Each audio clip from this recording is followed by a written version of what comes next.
Yeah, hi everyone. I am Dr. Ajay Kumar Neely. I am a very senior ENT consultant. I am presently working with Medicover Hospital, Sangeet, Secunderabad. So I'm all of 65 years old and I have been practicing ENT for the last about almost 35 to 40 years now. So today I'm going to talk to you about some common ENT problems and how our lifestyle and our negligence can aggravate these ENT problems. అంటే మనం ఎక్కువగా సరిగ్గా మన health చూసుకోకుండా మనం neglect చేసి మన life style సరిగ్గా పెట్టుకోకపోతే ఈఎన్టీ ప్రాబ్లమ్స్ ఎలా అగ్రవేట్ అవుతాయో నేను చెప్తానండి మీకు ఇవాళ.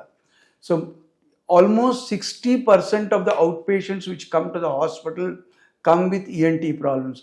ఐదర్ దగ్గు జలుబులతోటైనా, హెడేక్స్ తోటైనా, లేకపోతే గొంతు భారమైనా, గొంతు నొప్పులైనా, లేకపోతే పర్సిస్టెంట్ దగ్గులైనా, ఇవన్నీ కూడా mostly the cause of all these things is related to ear, nose and throat అండి. సో ఈఎన్టీ అనేది మోస్ట్ కామన్ సిమ్టమ్స్, అంటే చెవు, ముక్కు, గొంతులో symptoms most common everyday symptoms in our patients అనమాట. So let us start with children. Children generally parents bring their children.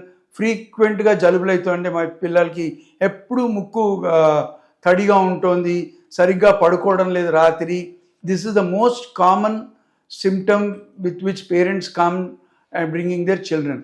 So why does this happen? ఎందుకు ఇలా ఫ్రీక్వెంట్గా కోల్డ్స్ వస్తాయి పిల్లల్లో? మనం ఏం చేయొచ్చు దానికోసం? నంబర్ వన్ ఏంటంటే, పిల్లలు కుడ్ బి ఆఫ్ ఎలర్జీ ఎక్కువ ఉన్న పిల్లలు ఉండొచ్చు, నాన్ ఎలర్జిక్గా ఉండవచ్చు. సో ఈ నాన్ ఎలర్జిక్ వాళ్ళకి ఎందుకు వస్తుంది ఫ్రీక్వెంట్గా Colts, calves? Number one life style అండి. సరిగ్గా క్లైమేట్కి తగినట్టు ప్రొటెక్షన్ ఇవ్వకుండా పిల్లలకి, అలాగే చిన్న బనీన్లో సన్న టీషర్ట్లో బయటంతా తిప్పేసి ఈ గాలిలో వానలో ఇంటికి తీసుకొచ్చి పడుకోబెడితే ఇలాంటి పిల్లలకి జలుబులు ఎక్కువగా వస్తుంటాయి. సెకండ్ థింగ్, మరీ ఎక్కువ చల్ల వస్తువులు తింటే పిల్లలు, వాళ్ళకు కూడా they are also prone to the colds. కొంతమందికి ఫ్యామిలీలోనే హిస్టరీ ఉంటుంది, ఎలర్జీ హిస్టరీ. వాళ్ళకి పిల్లలకి పాపం వాళ్ళు కూడా ఫ్రీక్వెంట్గా కోల్డ్స్ అవన్నీ సఫర్ అవుతుంటారు. The most important thing is not to neglect a cold. ఎప్పుడైనా పిల్లలకి కోల్డ్ ఉంది, ఇవాళ కొంచెం ముక్కు భారంగా ఉంది, మాటికి స్నిఫ్ చేస్తున్నాడు ముక్కు పైన అంటే, immediately we need to take action. ఏదో కొంచెం స్టీమ్ ఇద్దాము, కాస్త ఆవిరి పడదాము, లేకపోతే ఏదో వెచ్చగా ఏదైనా పెడదామంటే అది అవ్వదు. You have to immediately treat that cold so that it doesn't get aggravated. మరీ ఎక్కువకుండా. వన్స్ కోల్డ్ ఎక్కువైతే ఆ ముక్కులో ఉన్న కఫం గొంతులోకి దిగుతూ ఉంటుంది. గొంతులోకి దిగినప్పుడు ఏమవుతుంది, అది కింద గొంతులో కలెక్ట్ అవుతూ ఉంటుంది. సో పిల్లలు కంగు మన దగ్గర అది మింగేస్తూ ఉంటారు. సో ఈ కఫం అంతా పొట్టలో నుండి they can come out with stomach pain, some vomitings and all those things. Same thing మళ్ళీ లంగ్స్ కూడా they try to protect themselves from these secretions అనమాట. ఏదైతే ముక్కులోంచి గొంతుకు సెక్రీషన్స్ ఇస్తున్నాయో, so they go into a spasm. సో వీళ్ళకి asthma లాంటి సిమ్టమ్స్ కూడా స్టార్ట్ అవుతాయి అనమాట. ఇలాంటి పిల్లలు సరిగ్గా పడుకోలేరు కూడా రాత్రి. They keep on having disturbed sleep in the nights because of the Colts. So how to prevent them? Number one, protect them properly according to the climate. Number two, don't neglect the Colts. ఇది కోల్డే కదా, దానంతగా తగ్గిపోతుందంటే అవ్వదు, పిల్లలకి ఇంకా aggravate అవుతుంది. So immediately నిప్ the బడ్ అంటారు. నిప్ it in the బడ్ అంటే basically అది start అవ్వగానే దానికి ఏదైనా మందులు ఇస్తే అది సెట్ అయిపోతుంది. So this is mostly because of non allergic rhinitis. It is not allergic rhinitis. About 80% of చిల్డ్రన్లో ఇది నాన్ ఎలర్జీ. అంటే because of climate change, because of the food habit. చాలామంది పేరెంట్స్ పిల్లల్ని బయటికి పంపారు, అయ్యో బయటికి పోతే చల్లగాలి తగ్గుతుంది. The more the physical activity, the nose ఇంకా అంత మంచిగా డీకంజెస్ట్ అయ్యి ఎయిర్వే ఇంకా అంత మంచిగా ఇంప్రూవ్ అవుతుంది. సో పిల్లల్ని అట్లీస్ట్ ఒక 40-45 మినిట్స్ బయటికి సాయంత్రాలు తీసుకెళ్ళి వాళ్ళని ఆడిపించి తీసుకొస్తే వాళ్ళ హెల్త్ కూడా బాగుంటుంది. Third thing is that children should not lie down immediately after a meal. ఇమీడియట్గా పడుకుంటే రిఫ్లెక్స్ అంటారు. ఆ రిఫ్లెక్స్ కూడా వాళ్ళ పైకి వచ్చి ఈ టాన్సిల్స్, ఎడినాయిడ్స్ ఎఫెక్ట్ అయ్యి థ్రోట్ కంజెషన్ అయ్యి వాళ్ళకి థ్రోట్ అండ్ నోస్ ప్రాబ్లమ్స్ రావచ్చు అనమాట. Next common thing in children is ear pain. Ear pain మాటికి సడన్గా మధ్యరాత్రి లేచి ఇయర్ పెయిన్ అంటారు, లేకపోతే స్కూల్ నుంచి వచ్చాక ఇయర్ పెయిన్ అని మొత్తుకుంటాం. ఇవి కూడా ఏంటంటే because of cold which has been neglected. మనందరికీ ఒక గొట్టం ఉంటుంది, ముక్కు నుంచి చోకెళ్ళే గొట్టం. మనం గట్టిగా చీదినప్పుడు గుయ్యి అని శబ్దం వస్తుంది. మనం ఫ్లైట్లో వెళ్ళినా, కొండలు ఎక్కుతున్నా కానీ ఆ చెవు బంద్ అయిపోతుంటుంది. ఓపెన్ అవుతూ ఉంటుంది. మనం బాగా జలుబు ఉన్నప్పుడు మింగినప్పుడు పుడుకు పడుకుంటుంది. ఈ పిల్లలకి కోల్డ్ ఎక్కువైనప్పుడు ఈ కఫం ఏమైతే ఈ గొట్టాల్లోకి వెళ్ళిపోతుంది.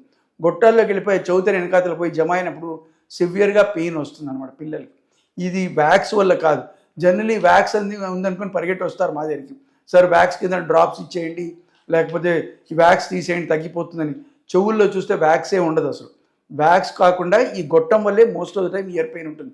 సో పరిగెట్టి ఆ మెడికల్ షాప్కి వెళ్ళి ఇష్టం వచ్చినట్టు ఇయర్ డ్రాప్స్ కొని వేసేయద్దండి. ఇది mostly because of colds ear pain. కోల్డ్ని సరిగ్గా ట్రీట్ చేస్తే ఈ ఇయర్ పెయిన్ ఉండకుండా ఉంటుందన్నమాట.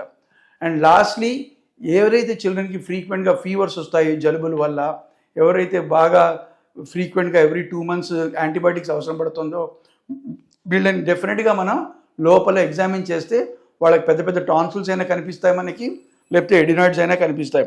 ఇలాంటి పిల్లల్ని మాటికి యాంటీబయాటిక్స్ ఇచ్చి అలా మెడిసిన్స్తో నడిపితే వాళ్ళ హెల్త్ పాడవుతుంది. They don't grow properly. Every time child is having an infection, వాళ్ళ గ్రోత్ ఆ టైంలో అంత తగ్గుతుంది. So basically when the child is having recurrent fevers with antibiotic courses తీసుకోవాల్సి వస్తుందంటే ఆ పిల్లల్ని డెఫినెట్గా మీ ఈఎన్టీ స్పెషలిస్ట్ అయినా పీడియాట్రిషియన్ మీద చూపించి, ఒకవేళ టాన్సిల్స్ ఈ ఎడినాయిడ్స్ అనేది పెద్దగా ఉంటే దాన్ని తీయించడం అత్యంత అవసరం. టాన్సిల్ ఎడినాయిడ్ తీస్తే సైడ్ ఎఫెక్ట్స్ ఏమి ఉండవండి. ఏ సర్జరీకి అయితే సైడ్ ఎఫెక్ట్ ఉందంటే ఆ సర్జరీ వరల్డ్ అంతా బ్యాన్ అయిపోతుంది. These surgeries are very safe. ఇవాళ బ్లడ్లెస్ సర్జరీస్ ఉంటాయి. సో ఈ సర్జరీ ఎప్పుడు చేయాలి? అవసరం ఉన్నప్పుడే చేయాలి. అవసరం అంటే ఎలా తెలుస్తుంది మనకు అవసరం ఉందా లేదా అని? Child is having frequent colds, child is having disturbed sleep in the nights, or child is having recurrent fevers, antibiotics మాటికి యూజ్ చేయాల్సి వస్తుంది. ఇవన్నిట్లో ఏదైనా ఉంటే ఆర్ అన్నీ ఉంటే కూడా ఈ సర్జరీ అత్యంత అవసరం మనకి పిల్లలకి చేయించడం. Okay, so these are very important as regards to the nose and throat. And ఇయర్లో most of the time as I told you the pain is because of the colds only. రేర్గా of course పిల్లలకి వ్యాక్స్ కూడా ఎక్కువ కడుతూ ఉంటుంది. ఆ wax కట్టడం వల్ల కూడా పెయిన్ ఉంటుండొచ్చు. అది మనం ఇంట్లో కూర్చొని పుల్లలు పిన్లు పెట్టి తీయడానికి ట్రై చేయకూడదండి. మనం ఎప్పుడైతే వ్యాక్స్ చెవులో ఉంటుందో దాన్ని దూది పుల్ల పెట్టి తీయడానికి ట్రై చేస్తామో అది లోపలికి పుష్ చేస్తుంది కానీ బయటికి తీసుకురాదు. సో ఎప్పుడు కూడా చెవులో ఏది పెట్టకూడదు. Nothing sharper than the elbow should go into the ear అంటారు. అంటే మన ఎల్బో పెట్టి మనం క్లీన్ చేయగలిగితే చేయండి, లేకపోతే వద్దు అని రాస్తారు పుస్తకాల్లో. అసలు లోపల ఏది పెట్టకూడదు చెవులలో. ఒకవేళ వ్యాక్స్ ఉన్నట్టు కనిపిస్తే అది మాకు దగ్గర తీసుకొస్తే మేము తగినట్టు డ్రాప్స్ ఇస్తాము. ఒక 3-4 రోజులు ఆ డ్రాప్స్ వేసుకుని వస్తే మేము ఈఎన్టీ స్పెషలిస్టు మేము క్లీన్ చేస్తే ఆ ఇయర్ డ్రమ్స్ పాడవకుండా సేఫ్గా ఉంటాయి. So this is another reason for the ear pain, that is wax. Lastly కొంతమంది పిల్లలకి ఈ ఇయర్ పెయిన్ నెగ్లెక్ట్ చేసి మాటి కోల్డ్స్ నెగ్లెక్ట్ చేస్తే ఏమవుతుందంటే ఈ ట్యూబ్స్ ద్వారా ఈ కఫం అంతా దానిలోకి వెళ్ళి ఆ చౌతర టప్మంటుంది, దాంట్లో కన్నం పడిపోతుంది. కన్నం పడిపోతే ఇలాంటి చిల్డ్రన్కి పర్సిస్టెంట్గా డిశ్చార్జ్ అవుతూ ఉంటుంది. ఇయర్లోంచి చీము నీరు కారుతూ ఉంటుంది. ఇది చాలా difficult to treat. So especially పిల్లల్లో మనం ఆపరేషన్ చేయలేము చౌతర, ఎందుకంటే చౌతర ఆపరేషన్ చేస్తే మళ్ళీ వస్తుంది వాళ్ళకి ప్రాబ్లం. ఎందుకు? వాళ్ళ కోల్డ్ సరిగ్గా కంట్రోల్ చేయలేమని. సో పిల్లలకి ఎప్పుడైతే జలుబులు ఉంటాయో దాన్ని జల్దీ మనం ట్రీట్ చేసుకుంటే ఇలాంటి కాంప్లికేషన్స్ రాకుండా ఉంటాయి. ఇలాంటి డిశ్చార్జింగ్ ఇయర్ పేషెంట్స్ మేము ఏం చేస్తామంటే రెగ్యులర్ క్లీనింగ్కి పిలుస్తాం. రెగ్యులర్గా డిశ్చార్జ్ క్లీన్ చేసి ఆ పస్సుని మనం కల్చర్కి పంపించి దానికి తగినట్టు యాంటీబయాటిక్స్ ఇచ్చి చెవులో నీరు పడకుండా చూసుకుంటే ఈ ఒక్కొక్కసారి ఈ చెవులో ఉన్న హోల్స్ ఏమో దానంత కడిగి అవి క్లోజ్ అయిపోతాయి. మరీ అది అలాగే ఉండిపోయిందంటే after the child is about 14 to 16 years old, then we can operate and close that ear hole అనమాట.